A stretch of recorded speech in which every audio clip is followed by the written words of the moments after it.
তো hello guys, আজকে আমি সকাল সকাল ঘুম থেকে উঠে বারান্দায় বেরিয়ে দেখি আমার বারান্দায় একটি খরগোশ দাঁড়িয়ে।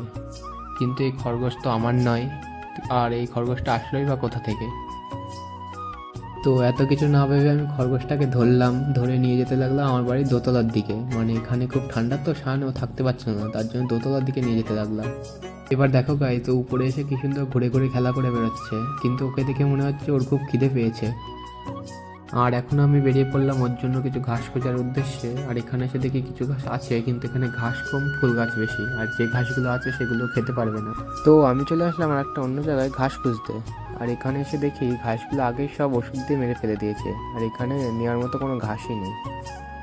এরপর আমাকে একজন বলল খরগোশকে নাকি চাল দিলে চালও খায়। ও তার কথা মতো আমি তাকে চাল দিই, আর চাল দেওয়ার সাথে সাথে দেখি সে চালটা খাওয়া শুরু করে দেয়।